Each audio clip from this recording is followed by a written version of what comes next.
So not too long ago, a mate of mine sent me a text message saying that he had seen a original Xbox in Cash Converters. That's like a second-hand store here in Australia that sells stolen goods. Well, I think it does. Anyway, this original Xbox didn't come with a controller, but it had the cables. And I'm like, $29 for this. I told him, yes, get it, grab it. Next time we meet up, I'll give you the money. So when we met up, I got the original Xbox. It was wrapped in cellophane, and the alarm bells went off when I looked around the back of it, where the you can see the fan, the tin plate around there. You can see inside of it was rusting. And it wasn't until I got it home and got the screwdriver to open it up to see the full extent of what a mess this thing was in. It's like the Xbox from Chernobyl. That's what I called it when I opened it up. I'm like, oh my god, this is something out of Chernobyl. I don't know if it was. It was just a reference, but it's just crazy. So just sit back, relax, and let's have a look at how I went about trying to clean this thing up. It was just, the video will speak for itself. Okay, enjoy, comrades. It's a really bad Russian accent. So I gotta say, nothing could really prepare me for what I witnessed when I opened this thing up. The amount of dust and dirt and grime inside this Xbox was unbelievable. Just have a look at, the wires there. This is disgusting. I couldn't believe this. And when you look around to the heatsink, there is just so much gunk there. I don't know what that was. It was just ridiculous looking at that. And the fan, that's another thing that I don't. There's stuff there. I don't know what it was. It was just sticking on there, and it was so thick. Now, when you look at this, there's the warning signs there. When I first had a look at this, took it out of the cellophane, the amount of rust on this thing, it was everywhere, and I didn't know what really to do about that. It's just rust all the way around it. It just looks absolutely ridiculous. There's cobwebs in there as well. I did take out the hard drive, cleaned that up a bit. There was a bit of dust and grime on it, but overall that wasn't in too bad condition compared to I had to take apart the disk drive and give that a good clean. It really needed a good clean, I tell you, but that was just, yeah, really bad. The heat sinks is just ridiculous, and I gotta say, picking it up for $29, yeah, you think it's a real bargain, but no controller, and you're greeted with this. Now, this is the underside of the power section of the motherboard, and there was cobwebs there as well. It was like a underneath that was like a spider's nest. Now the fan, how bad is that? Taking out the motherboard, and there's all that grime and dust, and just the whole look of it is just ridiculous. Close up of the fan. This is what, now when I turned this thing on, because it actually worked. Can you believe this thing is actually worked?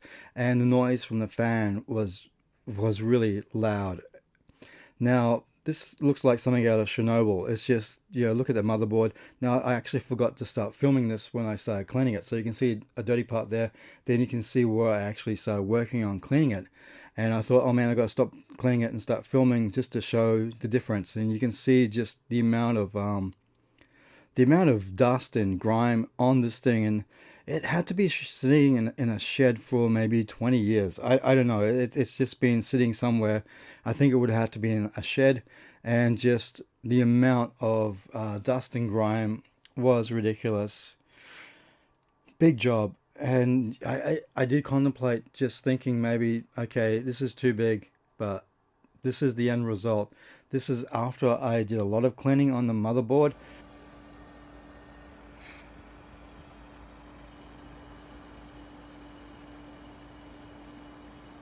So that is the fan now. The fan is really good, but I did go through a lot of cotton buds to clean this thing.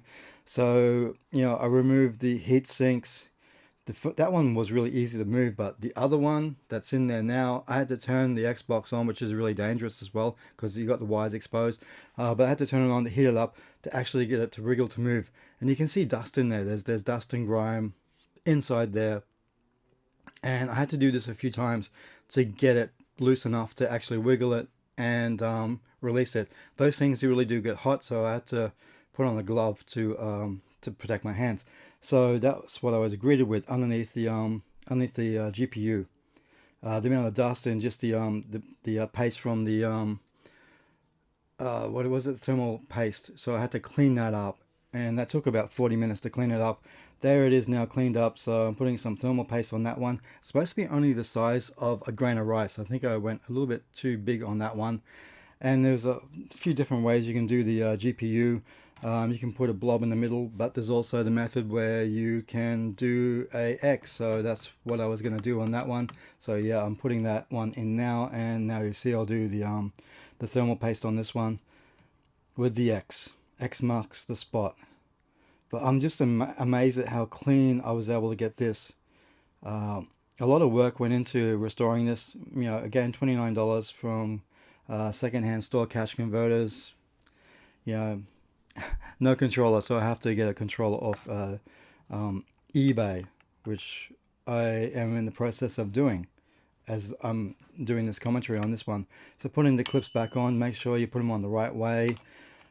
This first one was pretty easy to get on. This clips in.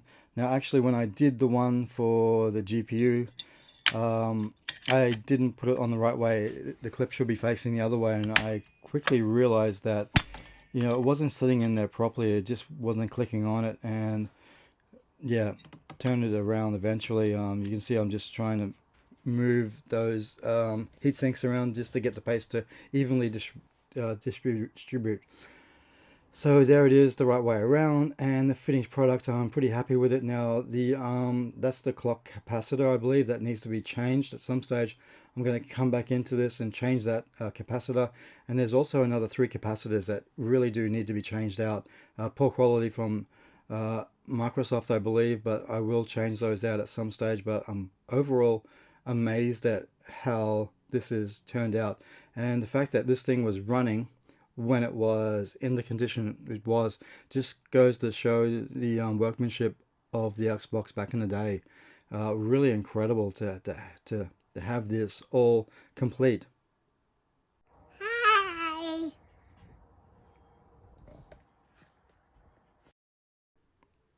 So that was my daughter Kate. She's really into watching me put this whole thing together, the whole process of this. So yeah, she's really inquisitive about this. So that's the optical drive for the Xbox, putting in there, getting all the cables connected back up to it.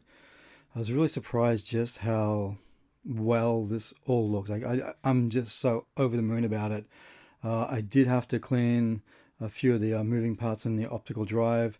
Hard drive was probably the only thing that was in pretty reasonable condition. Um, I was kind of hoping that maybe this would have been a modded one, but it's not a modded Xbox, but still, it's pretty good. So that's all of it, all connected, all put together, and now let's do this. Of course, the game I wanted to choose was Jet Set Radio Future, my favorite game on the Xbox. I know it works because I had to do a test before I actually filmed this. So when I put it all together, I got the clock all set up, and it ran pretty good. So there it is, Jet Set Radio Future, one of the best games ever released on the original Xbox. Loved it so much. So that's pretty much it. It was a massive job putting this thing together, and when you look at the front of it, you can still see the scuff marks on it. It's not in the best condition, but I did what I could, especially inside. So I even got a replica controller, one of these cheap ones, generic, that it actually feels and works really good. So I was really surprised about that. It just fits perfectly in the hand. So that's pretty much it. Thanks very much for watching, guys.